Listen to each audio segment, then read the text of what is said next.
Bismillahirrahmanirrahim. Assalamualaikum warahmatullahi wabarakatuh. Alhamdulillahi rabbil alamin. Wabihi nasta'in wa ala umurid dunya waddin, amma ba'du. Sini saya akan menjelaskan tentang kitab Aqidatul Awam. Sebelum saya menjelaskan kitab Aqidatul Awam, saya ingin menjelaskan perkembangan ilmu fikih. Ilmu fikih terbagi menjadi 4 masa, yaitu pada masa ta'sir. Pada masa ta'sir ini pada masa Rasulullah saat turunnya Al-Quran dan hadis. Dan yang kedua ijtihad. Pada masa ijtihad ini ulama pada masa ini ulama suka menulis dan mengarang kitab-kitab yang panjang secara terperinci. Dan pada masa ini muncullah mazhab dan imam-imam besar. Seperti yang kita ketahui, ada 4 imam yang kita ketahui: Imam Maliki, Imam Ahmad, Hambali, dan Syafi'i. Seperti kitab Al-Muwatta sama Musnad. Baru yang ketiga pada masa Jamud. Ini pada masa tidak ditemukan lagi imam-imam dan mazhab baru. Dan pada masa ini ulama lebih suka menulis matan-matannya saja. Ulama suka menulis matan-matannya diringkas dan dibuat seperti syair. Jadi seperti ini. Seperti di kitab Aqidatul Awam ini.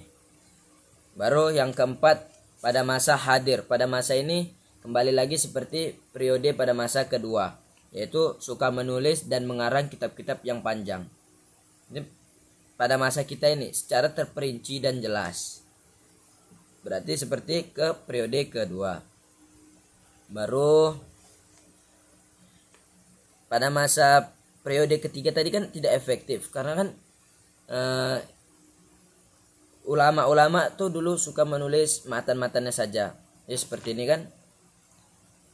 Jadi kalau menulis matannya ini kan kita harus tahu sarohnya. Dan di bawah, dan kadang setelah saroh itu ada saroh lagi. Jadi tidak efektif. Jadi mengapa kalau ini emang tidak efektif, ngapain kita harus belajar kitab ini? Kan tidak efektif. Nah, jadi begini. Sebenarnya kitab ini bisa efektif kalau kita hafal matan dan paham sarohnya.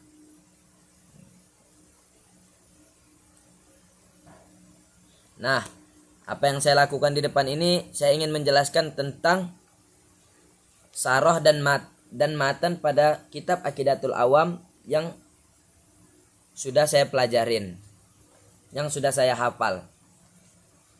Ini saya akan menjelaskan kitab Aqidatul Awam. Sebelumnya kita buka pada yang lembaran pertama dulu.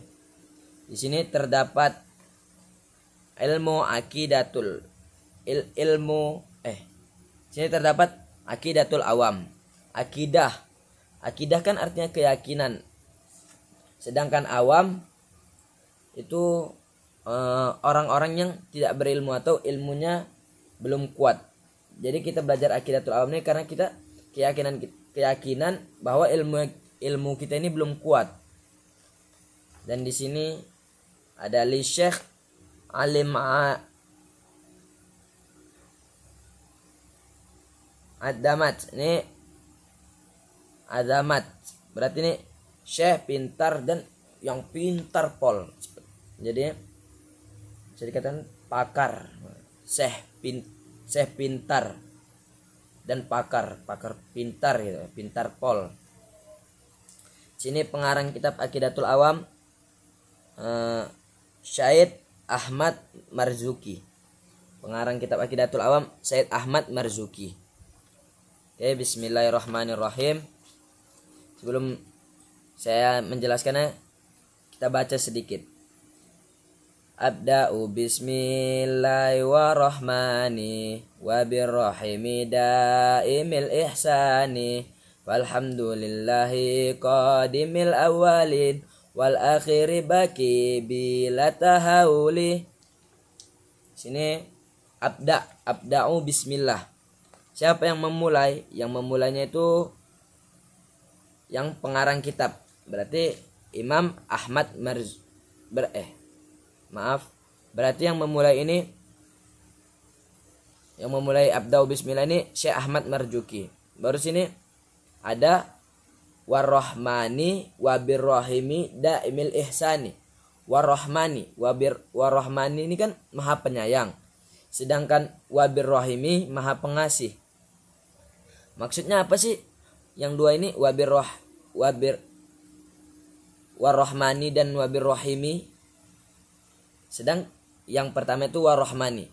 Warrahmani ini hanya diberikan warrahmani untuk seluruhnya, untuk seluruh makhluk warrahmani. Sedangkan wabirrahimi ini hanya diberikan kepada orang-orang yang beriman. Baru daimil ihsani. Daimil ihsani senantiasa atau terus berbuat baik. Senantiasa atau terus berbuat baik. Kemudian pertanyaannya gini. Jika Allah senantiasa terus berbuat baik, dan mengapa ada bencana alam dan orang yang lahir dalam keadaan cacat? Nah, jadi seperti ini.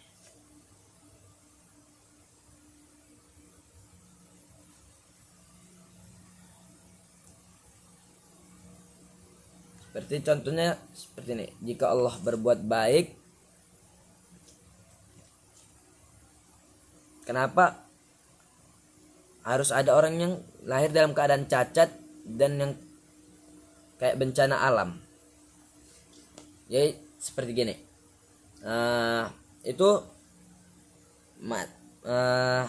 Seorang itu seperti ini. Sesuatu itu bisa diketahui jika ada lawannya, dan jika tidak ada lawannya maka sesuatu itu tidak bisa diketahui. Contohnya seperti ini. Seperti saya di Mumtazah ini. Saya di kelas Mumtazah, saya seperti biasa saja. Seperti kelas-kelas biasa gitu, nggak terfavorit. Mengapa saya bilang nggak terfavorit?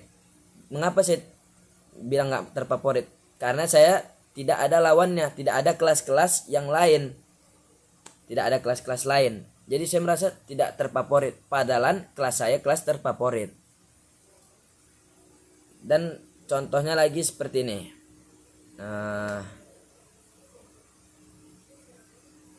Ya mungkin contohnya itu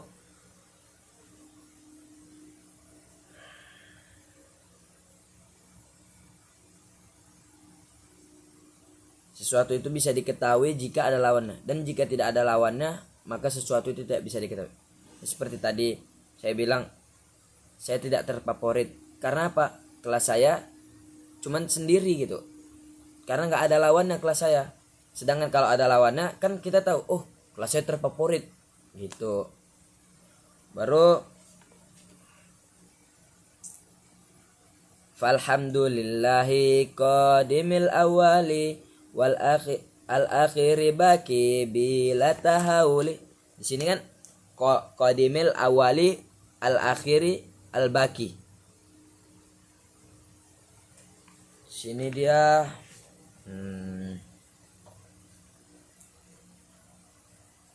maka segala puji bagi Allah yang terdahulu, yang pertama dan yang terakhir, yang kekal, yang tidak bisa berubah. Maksud seperti apa sih? Yang pertama dan yang terakhir. Maksudnya seperti ini. Sebenarnya Allah itu bukan yang pertama dan yang terakhir. Karena kalau misalnya Allah yang pertama dan yang terakhir itu kan kalau misalnya yang pertama dan yang terakhir itu masih di waktu. Karena kan awal waktu, akhir waktu. Berarti Allah tuh di mana gitu kan? Sedangkan awal akhir itu waktu. Sedangkan yang membuat waktu itu kan Allah. Jadi sebenarnya pemilihan kata awal dan akhir ini pada kitab Aqidatul Awam ini itu kurang tepat karena awal dan akhir masih terikat pada waktu. Sementara waktu adalah ciptaan Allah. Sementara Allah Tuhan berada di luar waktu.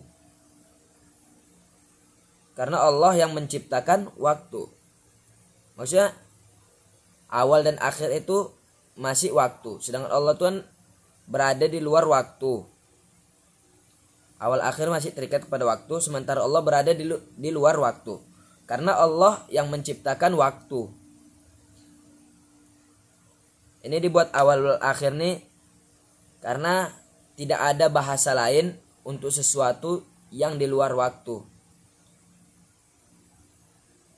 Manusia itu tidak paham gitu.